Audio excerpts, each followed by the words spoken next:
Hi, in today's lesson, we're going to cover Introduction to Motivation. Let's get started. The key lesson that we're going to cover today is that products can satisfy a range of consumers' needs. And one thing that we're going to cover near the end of this lesson is Maslow's hierarchy of needs, where we have physiological, safety, love, belonging, esteem, and self-actualization needs. But before we get there, let's go back to the distinction between a need and a want. A need is a basic biological motive. It's something necessary to live. And we've used examples for needs before in previous lessons. A need is like our need for thirst, our need for hunger. These are basic biological needs. A want represents one way that society has taught us to satisfy that need. So this could potentially improve our quality of life depending on how we address that need, right? It could actually hurt our quality of life depending on what we chose. So say that you have the need for thirst, you could choose to consume water, right? Which would be helpful for you because we need water to live. Or you could actually consume maybe a very sugary drink that actually isn't good for you, right? So there's lots of ways that we can address our needs by having different wants. So now that we've had a refresher on the difference between a need and a want, what is motivation? Well, motivation is defined as the processes that lead people to behave as they do. So with motivation, a need is aroused that the consumer wishes to satisfy. So consumers are motivated whenever they realize or they notice that their need is aroused. So if we use the thirst as an example that we've used in previous lessons, a need is aroused that we're thirsty. And the need creates a state of tension that drives the consumer to attempt to reduce or eliminate that tension. And the desired end state is the consumer's goal. So if we think about the state of tension, whenever we're thirsty, we want something to drink. Maybe we're parched and we really need something to drink because we feel the need to have something to drink to quench our thirst. And so that drives us to find something to reduce or eliminate that tension, whether it be us going to get a bottle of water from the fridge, us going to get a drink from Sonic, or we go to get a drink from Starbucks. There's lots of ways that we could attempt to reduce or eliminate that tension, and the desired end state, which would be us not being thirsty, right, where thirst is quenched, is the consumer's goal from this motivation, this need that's aroused. With motivation, marketing is a key component to help consumers address their needs. And the idea here is that marketing, a basic objective, is to create awareness that needs exist, not to create needs. So, for example, right now I'm wearing some tennis shoes that I've had for probably 6 months to a year. And if I saw a commercial or an advertisement that advertised a pair of shoes, that might make me more aware that my shoes are getting older. The soles have been worn out because I've been wearing them a lot. And they're not that clean anymore because I've worn them in lots of different areas. I've worn them for running. I've worn them in rainy weather. I've worn them in good weather, worn them to do chores around the house. So it may prompt me to consider that maybe I do have this need for getting a new pair of tennis shoes. So the marketing, it doesn't create needs, but it makes consumers more aware that we have certain needs that may need to be addressed sooner rather than later. So additionally, what the idea is that marketers create product services experience to provide certain benefits that can help consumers reduce or eliminate the tension aroused by a need. So I'd use the example of my tennis shoes. Well, there's lots of different companies that make tennis shoes, right? Could be Nike, Adidas, Under Armour, Brooks, lots of different shoes that lots of different companies that make shoes. Well, different shoes provide different benefits to consumers, right? And so these the idea here, and this is a key thing whenever we think about sales, is that salespeople try to communicate benefits to their prospective client, and the benefit will reduce or eliminate the tension in some way.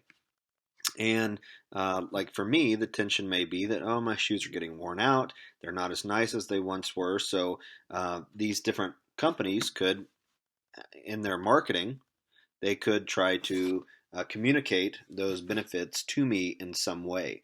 Now, I like a particular type of running shoe, a particular brand, and a particular model within that brand. And so it would be hard for another company to really take me away unless they had a really good price point, and their price point also had similar benefits to the product that I already like. But it's possible, right? And through incidental brand exposure, we can be motivated to act in certain ways, and we have certain perceptions already associated with certain brands. There's a great video that I'm going to post in our learning modules that you have seen before, but it's a great video that talks about brand exposure and how even being exposed to a brand, you have certain ideas associated with that brand and you're motivated to act in a certain way. So one example of this that isn't discussed in the video that I'm going to post is the MIT pen example. There's been research that's been done that people who have an MIT pen, that whenever they take an exam, that they perform better because they associate academic excellence with MIT. Massachusetts Institute of Technology is one of the premier universities in the United States, and so a lot of the top performing people, smartest engineers, smartest business people, they've gone to MIT. And so it's been shown that because just being exposed to this pen, students, people, consumers perform better on academic exams or tests. Same thing with Gatorade. This is a different example, but those people who had a drank out of a Gatorade cup versus those people who drank out of a generic cup, those people who use the Gatorade perform much better athletically than those who drank out of a generic cup. So even being exposed to a brand incidentally, because we're wired as consumers, we have these associations already in our minds about what that brand conveys. We perform in certain ways that wouldn't be expected otherwise, right? And this relates to drive theory. So, drive is motivation that arises due to a biological need and the urgency the consumer feels to reduce or satisfy that need. Oftentimes, we're in a balanced state, right? We That balanced state is called homeostasis, and an example of this is retail therapy. So we start off in homeostasis, but we get hungry, and um, with this, we have certain drive. We have motivation to address that need, and so because we're hungry, maybe at the store or at a mall, you go and you find a pretzel stand and you fulfill that need by eating a pretzel, and then you're back to homeostasis. Well, with retail therapy, this was just a general example, but with retail therapy, oftentimes consumers, they use shopping as a way to get back to homeostasis. Sometimes by shopping, people feel like they can improve their feelings. They can actually make decisions for themselves. They feel like they have more control over their life. So whenever they have a biological need to address maybe the difficulties or even the uncontrollable nature of what is happening in our everyday life, they use retail therapy to be able to have some sort of grounding and return to homeostasis. We also have, with motivational strength, expectancy theory. And this is the idea that expectations of achieving desirable outcomes, such as positive incentives, rather than being pushed from within, motivate our behavior. So the idea here, if you think about like people, they're going to work harder when they believe the added effort will help them achieve a goal and be rewarded. So there's this notion that like your 8 to 5 work helps you maintain your job, but what you do from 5 to 8, 5 p.m. to 8 p.m. is what's going to get you promoted. And so the idea is that people are going to work a little bit harder, right? Doesn't have to put a lot of effort, but even just that little bit of effort can get you a long way. Now, that's why a lot of like motivational speakers, they say, oh, put an hour a day, just even a little bit of time is going to help you get towards your goal, achieve some particular positive outcome, such as getting promoted, such as having your company be more successful. So you have a side hustle and you just focus a little bit of your time each day on improving that, and you're going to have either self-improvement, improving your business, improving your job.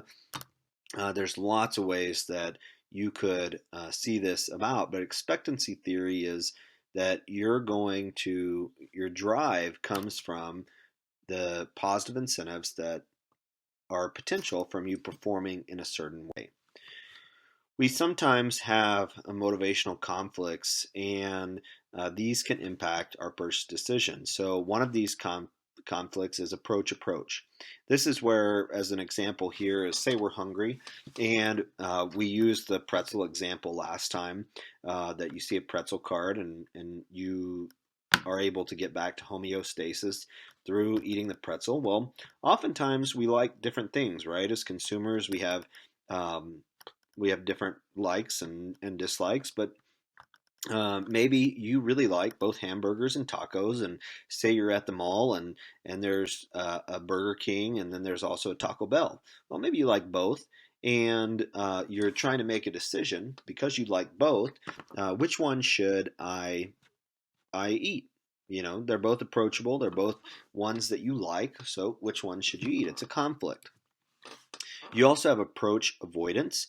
So there's things, right, that we like. So maybe you really like ice cream, but maybe you've been struggling to lose weight. Say you've been overweight for a while, or even you just want to maintain your weight because, right, you don't want to get overweight. You don't want to gain any more weight than you're current at. A lot of people, right, they're satisfied with their current weight, but if they continued eating, right, they'd get really big and would gain weight. So you have the option to eat ice cream, or you could forego that ice cream to not gain any weight, right? It's approach, right? We really like ice cream, but we want to avoid gaining weight. So you have a choice to make. We also have what would be avoidance, and this is where, right, we don't like two things, but we have to make a decision, right? We really don't like maybe green vegetables, but if we don't eat green vegetables, we may have to be hospitalized, because if we all we eat is burgers, tacos, and ice cream, we might be hospitalized due to heart complications. So we have to, like I said, we may not necessarily like our green vegetables, but we have to either you choose something that's like a small dislike for avoiding something that would be a major issue, like going to the hospital. So these are different types of motivational conflicts that consumers experience. And we can classify consumer needs into two distinct areas. One is utilitarian needs, and this is the desire to achieve a functional or practical benefit. So this is where a person will load up on green vegetables for nutritional reasons, right? Maybe they are a really big health nut and they work out a lot. They load up on their green vegetables because they believe and they know that eating green vegetables will help them achieve their goals because of the practical benefits associated with eating green vegetables. However, there's also hedonic needs, and these needs are the desire to fulfill an emotional need. So, this is when a person feels righteous by eating kale. So, we've used two examples, green vegetables for nutritional reasons, but a lot of people, they may get like the wheatgrass shot at kiva juice because they feel like they're more righteous because they ate that. Hedonic needs can also go beyond this idea that we're um, trying to feel righteous by doing some behavior. It can also be in the form of, okay, well, I have a hedonic need. I want to uh, really have a positive experience. I want to fulfill this by going to an amusement park, by going skydiving. Hedonic needs can really extend far beyond just simple everyday activities. We also have what's called Murray's psychogenic needs. And in Murray's psychogenic needs, there's the idea of autonomy, dependence, and play. So, with autonomy, this is the need to be independent. With dependence, you have the need to defend against criticism. And with play, you have the need to engage in pleasurable activities. We also have specific needs. One would be need for affiliation. This is to be in the company of other people. The need for power to control one's environment, and need for uniqueness to assert one's individuality. And I have advertisements that can really resonate with consumers if they have these specific needs. And these advertisements I'm going to post in our learning modules. So the last thing that we're going to cover today is a deeper dive into Maslow's hierarchy of needs. And Maslow's hierarchy of needs starts with the physiological needs. And on one side, we have examples of products that help address those physiological needs, but we also have maybe companies with their advertisements as well on the right hand side that really helps address and help us understand how advertisers try to appeal to those needs. So with physiological, these are water, sleep, food. These are like our medicine, staple items, generics, and Quaker Oats, it's the right thing to do. We also have with safety, some example products of this are insurance and Allstate. You're in good hands with Allstate. You should feel safe by choosing us as your insurance company. We also have the category of belongingness, and this is where we would choose like clothing, grooming products. We drink particular drinks and go to particular places based off of where our friend groups go, how we want to be accepted by others. And Pepsi, they use the slogan, "You're in the Pepsi generation," to make you feel like you belong to a certain group, a Pepsi group. We also have ego needs, and so these relate to, you're going to potentially spend more by having a car. You're going to get certain types of furniture. You may join a particular like country club, go to particular stores, and one of the ways that a company, their slogan goes about personifying this is "Royal Salute Scotch, what the rich give the wealthy." And this is to be able to communicate prestige, status, accomplishments. And finally, we have self-actualization. This is the idea of self-fulfillment and engaging in enriching experiences through hobbies, travel, or even becoming more educated. Oftentimes, there's a very small percentage of the population that has a PhD. They People pursue PhDs, master's degrees to have to achieve a level of self self-actualization. And the U.S. Army, they have a slogan called "Be All You Can Be" to personify this notion of uh, self-actualization and seeing your potential executed in your life.